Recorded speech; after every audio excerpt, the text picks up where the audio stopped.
ಹೆಂಡತಿಯ ಜೊತೆಗೆ ಸುಖವಾಗಿ ಕೂತಿದ್ದಾನೆ. ಸಕ್ತ, ಅದು ಬಿಟ್ಟು ಬೇರೆದ ತಿನ್ನುವುದು ಮಲಗುದು ಇದು ಬಿಟ್ಟು ಬೇರೆ ಗೊತ್ತೇ ಇಲ್ಲ.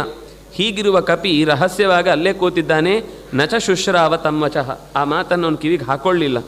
ತತಃ ಸಚಿವ ಸಂದಿಷ್ಟಾ, ಆಮೇಲೆ ಸಚಿವರು ಬಂದರು. ಮೊದಲು ದೂತರು ಬಂದು ಹೇಳಿದರು, ಆಮೇಲೆ ಸಚಿವರು ಬಂದರು. ಹರಯಃ ರೋಮಹರ್ಷಣಾ ಗಿರಿಕುಂಜರ ಮೇಘಾಭಾಹ ನಗರಿಯ ನಿರ್ಯಯುಸ್ತದ.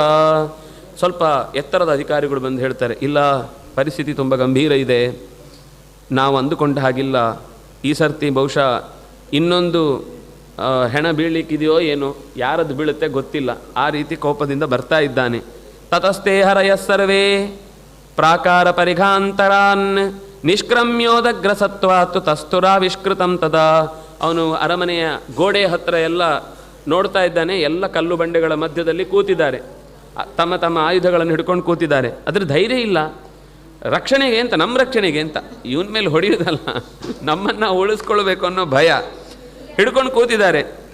ಈ ಲಕ್ಷ್ಮಣ ಅದಕ್ಕೆಲ್ಲ ಕೇರೆ ಅನ್ನಲಿಲ್ಲ. ಅದನ್ನು ಆಚೆ ಸುಮ್ಮನೆ ಏನೋ ಕಸ ನೋಡಿದಾಗ ನೋಡಿ ಮುಂದೆ ಹೋಗ್ತಾ ಇದ್ದಾನೆ. ಅಪಶ್ಯಲ್ ಲಕ್ಷ್ಮಣ ಕ್ರುದ್ಧ ಕಿಷ್ಕಿಂಧಾಂ ತಾಂ ದುರಾಸದಾಂ. ವಸ್ತುತಃ ಕಿಷ್ಕಿಂಧೆಯೊಳಗೆ ಸುಮ್ಮನೆ ಆರಾಮವಾಗಿ ಹೆಜ್ಜೆ ಇಟ್ಕೊಂಡು ಹೋಗೋದು ಸುಲಭ ಇಲ್ಲ. ಆದರೆ ಇವನು ಎಲ್ಲ ತಾನೇ ಬಾಗಿಲು ತೆಕ್ಕೊಂಡು ರೆಡಿ ಆಗಿಬಿಡಿದೆ. ಯಾಕೆಂದರೆ ಇವನು ಇಲ್ಲ ಅಂದರೆ ಗೋಡೆ ಹೊಡ್ಕೊಂಡೇ ಹೋಗೋನು ಅಂತ. ಹಾಗಾಗಿ ಎಲ್ಲ ಬಾಗಿಲು ತೆಗೆದು ಅಡ್ಡ ಇಟ್ಟದನ್ನೆಲ್ಲ ತೆಗೆದು ನಿಲ್ಲಿಸಿದ್ದಾರೆ. ಕೈಯಲ್ಲಿ ಹಿಡ್ಕೊಂಡ ಬಾಣಗಳೆಲ್ಲ ಹಾಗೆ ಜಾರಿ ಬಿದ್ದಿವೆ. ಏಷ ರಾಮಾನುಜ ಪ್ರಾಪ್ತ ತ್ವತ್ಸಕಾಶಂ ಅರಿಂದಮಃ ಭ್ರಾತೃವ್ಯಸನ ಸಂತಪ್ತ ದ್ವಾರಿ ತಿಷ್ಠತಿ ಲಕ್ಷ್ಮಣ. ಅಂಗದನ ಹತ್ರ ಹೇಳಿ ಕಳುಹಿಸ್ತಾನೆ. ಅಂಗದ ಹೋಗಿ ಅಪ್ಪನ ಹತ್ರ, ಚಿಕ್ಕಪ್ಪನ ಹತ್ರ ಹೇಳ್ತಾನೆ, ನೋಡು, ರಾಮಚಂದ್ರನ ತಮ್ಮ ಬಂದಿದ್ದಾನೆ, ತ್ವತ್ಸಕಾಶಂ, ನಿನ್ನತ್ರನೇ ಮಾತಾಡಬೇಕು ಅಂತ ಹೇಳಿದ್ದಾನೆ.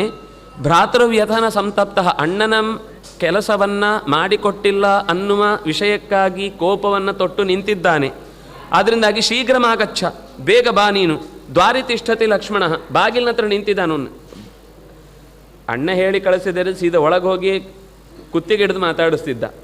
ಅಣ್ಣ ಹೇಳಿದಾನೆ, ಆದ್ರಿಂದ ಬಾಗಿಲ ಹತ್ರ ನಿಂತ್ಕೊಂಡು, ಎಲ್ಲಿ ನಿನ್ನ ಚಿಕ್ಕಪ್ಪ, ಹೋಗಿ ಕರೆದು ಬಾ ಅಂತ ಹೇಳಿದಾಗ, ನೀನೇ ಬರ್ತೀಯೋ ಅಥವಾ ಬೇರೆ ಯಾರನ್ನಾದರೂ ದೌತ್ಯಕ್ಕೆ ಕಳುಹಿಸ್ತೀಯೋ ಗೊತ್ತಿಲ್ಲ, ಅಂದರೆ ರಾಜ ಆದ್ರಿಂದಾಗಿ ನಿನಗೆ ಬಿಟ್ಟದ್ದು, ಅದನ್ನು ನಾನು ಹೇಳುವಾಗಿಲ್ಲ, ನೀನೇ ಬರಬೇಕು ಅಂತ ನಾನು ಹೇಳು. ಅವನು ನಿನ್ನನ್ನು ನೋಡ್ಲಿಕ್ಕೆ ಬಂದಿದ್ದಾನೆ.